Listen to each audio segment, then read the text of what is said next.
Excited to get into your story, buddy. Let's go. The floor is yours. Yeah, thank you. Yeah, so basically, I discovered the Amazon opportunity from one of the good friend of mine. His name is Lou Nguyen. I don't know if you know him here in Houston. And we have a community of Vietnamese Amazon seller on Amazon, and we just share knowledge for free. And I'm like, one day I'm like, hey, this guy is a millionaire in California, Vietnamese, teaching us on how to sell on Amazon, and you don't take any risk of inventory by just going to discount store, getting stuff, selling on Amazon, like, and then I tell to all my friends, I'm like, hey, this for free, like they teach for free and just go learn. They're like, is it like a scam? It's just too good to be true. And then I'm like, hey man, like if it's a scam, then be it. I don't lose anything. And the upside is like, oh my God, that guy millionaire. So, I may be millionaire too, hopefully, so let's do it. So like that's what I've been looking for, an opportunity all my life, because so I started back in like 2 years ago, like 5 years ago, when I'm in corporate America.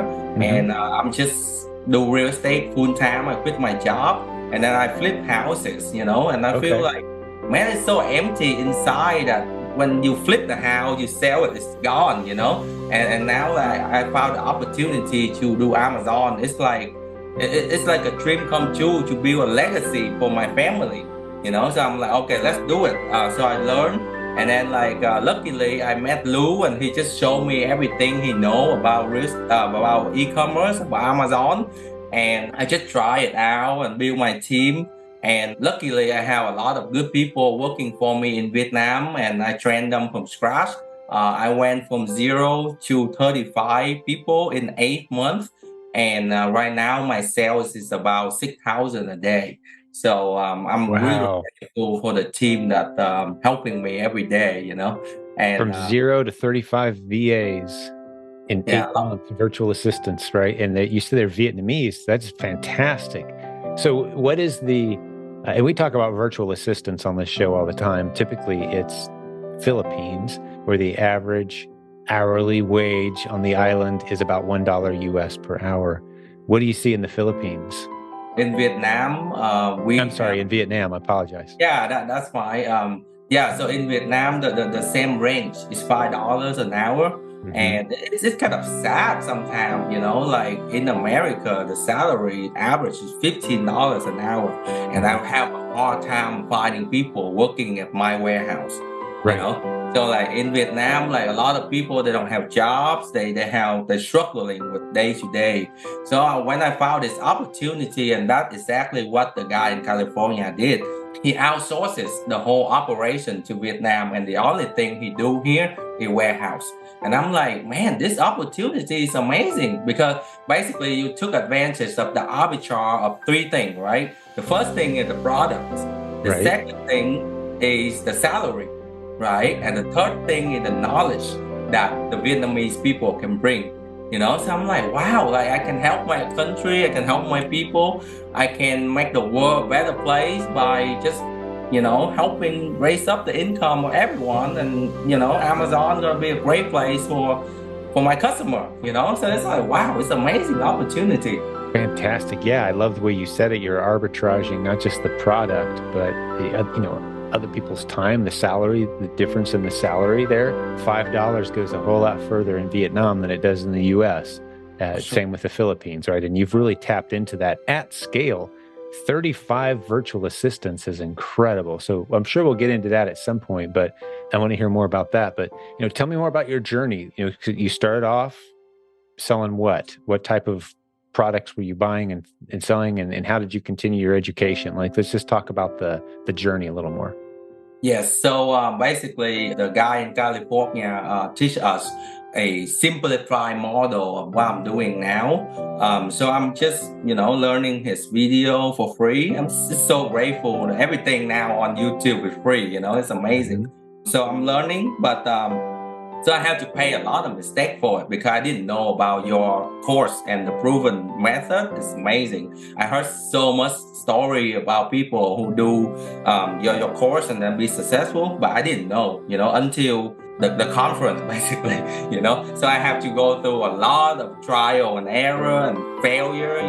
I still have a lot of stuff that at my house that I haven't sold, on the expired product, and it's just the whole trial and error for me. But through that, I think life is a constant cycle of failure, and learn from your failure, and then move on to the next level, and then failure, move on, right? So it's just like you have failure for a reason. And if you don't fix it, then you're gonna keep having the same problem over and over and over again, right? So that's the thing that I learned. So when I have failure, that's fine with me. I learn from it and I improve my system, and then I build process to fix that failure later on, so I don't repeat the same mistake. So that is my method. But like just trial and error, and then like learning and scaling my team, and then I feel I'm kind of stuck. It's just like, okay, so I have my team of 35 VA. What next? And then Lou, she's just like, hey, you wanna go to the conference? Proven conference. Jim is the one who hosted. Amazing guy. I'm like, do I need to go there? Like I thought I already figured out. And then I'm like, okay, let's give it a shot and see what happens. This guy talks so much, just want to shut him out. And then I went there with a team of 5 people from the community, and then oh my God, it's the best decision of my life. The conference, the vibe, the knowledge, like everything. Like you host a conference from like basically A to Z, like warehouse, how to source product, OA, RA, private label. Oh my God, it's like everything in there. And the thing I love the most is the bundle, So I'm like, man, like I know exactly what I'm doing now. And when I come back, man, I started the whole plan, for the next 3-5 years, what I'm gonna do next. And I make some good connection with people who are gonna partner up with me instead of me doing alone, And it's just amazing conference. I'm so glad you were able to be at the conference. That was your first conference with us then, I take it. Yeah. I wish I know you earlier. Like I said, man, this is so much trial and error. So one thing I think like new people, they need to think about is, like you need to trade money for time, because time is so important. Yes. And you pay what you value the least, right? Like, do you value money less than your time? And not only time, the failure and the money that you lose when you fail, man, that's a lot, So like just spend some money for some courses with the one who really know what he's doing, like yours. And I mean, like just find a mentor, to teach you how to do it. I mean, I'm lucky to have that guy to show me a simplified form of how to build a business. And I think that can save me a year, that's why I've scaled so quickly. But if I have your course, man, I don't know, like, it's gonna be like much faster and less painful for me, Fantastic. Well, let's talk about, I love your energy, and I didn't realize how meaningful the event was to you. So thank you for sharing that with me. I do remember seeing you there, and I agree, it was incredible. But we've got several other podcast episodes where people have talked about their experiences and the event, and we're excited. I want to hear more about this 35 virtual assistants that you mentioned, and what are they doing? Are they shopping online? Are you doing online arbitrage, I'm assuming? Yes. So my model is focusing mainly on online arbitrage, because with that model, you can really scale and utilize the arbitrage from Vietnam, the labor, right? So what they're doing is like, people been asking me like, hey, I'm running an operation with 3 people, 1 people, why you need 35 people? Like what your people doing, But the way I'm developing the company is I break down the OA business into 10 different steps, So the first step is sourcing product, right? So the hardest thing about online arbitrage, I feel, is there's a lot of work involved into that, right? So when you buy the product, you need to make sure it exact match with the one from Amazon, right? And when they deliver, you make sure it's the right product when, instead of like wrong product and you send to Amazon, customer are gonna be pissed. So with my 10 different step method, it's helped me to reduce the workload, and it make me systemize the process. And that way I can scale, let's say, hopefully 10x from here, you know? So the 10 step method is, one, I have the VA who source the product, then it's sent over to the one who do the vetting of the product according to my criteria, right? Mm-hmm. And then when they approve it, then it goes to the purchasing department to buy, right? From Vietnam, I have a way for us to buy from Vietnam instead of here, because the purchasing take a lot of time. Then after we purchase it, then the accountant gonna go in there and recheck again if whatever the purchaser buy is correct according to the VA who recommended the price, the listing, the color, everything, right? Then the accounting gonna put into the book and they're gonna analyze on the data, right?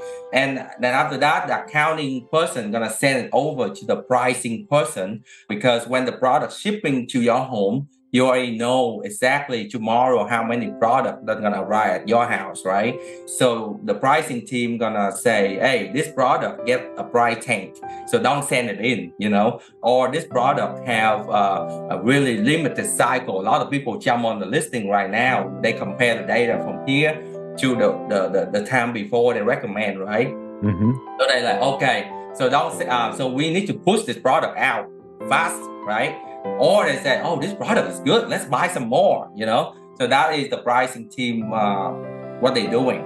So the pricing team do that, then like they send the list to my warehouse, they upload in the inventory lab, and my warehouse go ahead and send it to Amazon the next day, you know, when the stuff arrive. And then my warehouse, after they send it, then we have Helium 10 team who monitor sales, daily sales. So we know exactly, hey, this product, like we send it 2 pack, but actually on Amazon it show like, you know, like 10 product instead of 5 quantity. So that means we send the wrong pack. We send it as single and not double, you know. So those are the quality control that we do. And then after that, then we look into the customer health. One team take care of stranded inventory, Amazon account health, and then we look in that customer voice as well. So that way we kind of like have the whole system of catching mistake when it happens. So that's why we have a lot of people working for me, and sometimes people like, hey, this guy is nuts, you know, so many people. Yeah, but you've really broken the systems that are online arbitrage sourcing system, the replin system, as we call it. You know, you can, where you source your product from is irrelevant, but you've got it really dialed in online because you, out of necessity, your team is in another country. You're using a prep center, I assume, right, here in the U.S. I'm using my warehouse right You have now. your own warehouse. Okay, you referred to your warehouse. So you've invested in a warehouse. How many people help you run and work that warehouse? My warehouse, to be honest, I'm new. We only 8 months, so we have to build the whole system, right? First, I have to build the sourcing team, then I have to build the accounting team, then I have to build the warehouse team. And sometimes, like, you know, the sourcing team gets too big and they cannot handle on the back end, so I have to slow down and I have to improve. And then after that, I improve, then I go back and I build it, you know. So it's kind of constant struggle. So I think like my warehouse team is not where I wanna be, you know, but I feel they're okay. We have about 3 people handling the volume right now. Okay. Every day we buy around like 5,000 to 10,000 a day.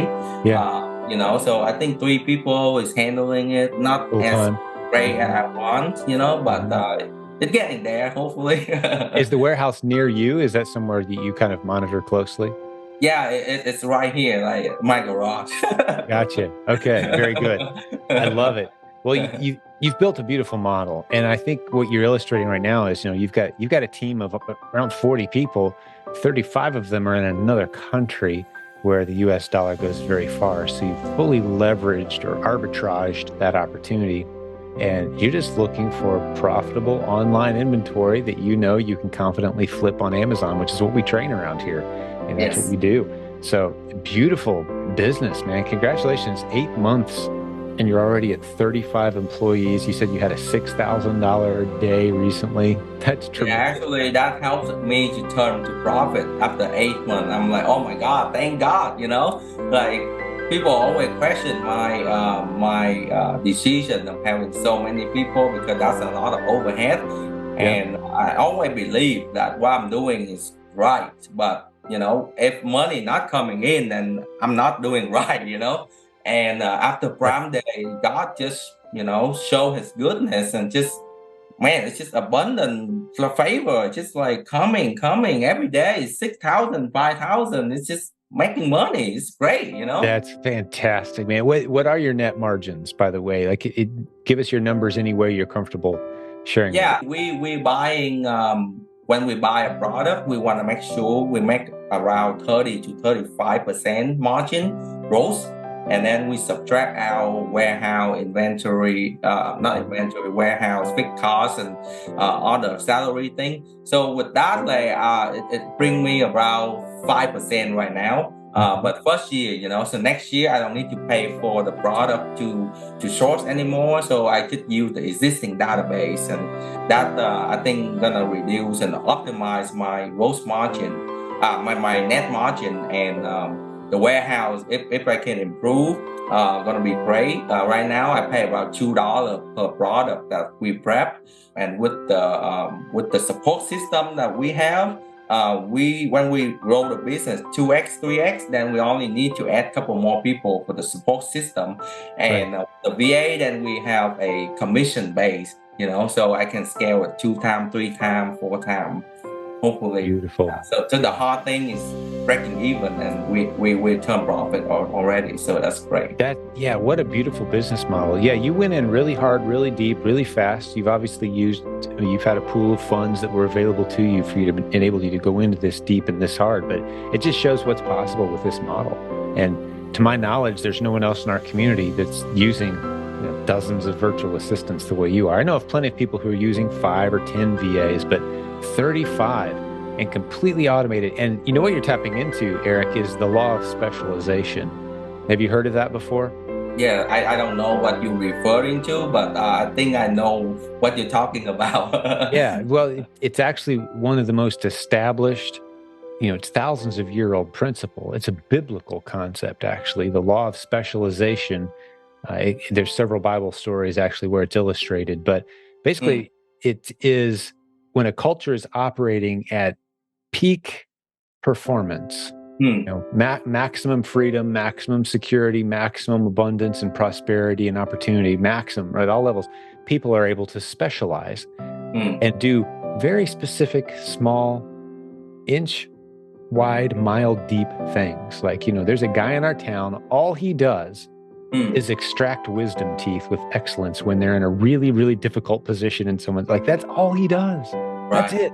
Now, if we right. were in a culture of chaos, we wouldn't have people like that. It's like, you get a toothache, you get your cousin Ed to pull it with pliers in the back shed, like we don't have dentists, right? But when you get a culture that's operating at peak performance and efficiency, you get this specialization. So you've got people on your team, the only thing they do is this very precise, very specific, repeating over and over again, getting very good at what they do. So you've optimized the performance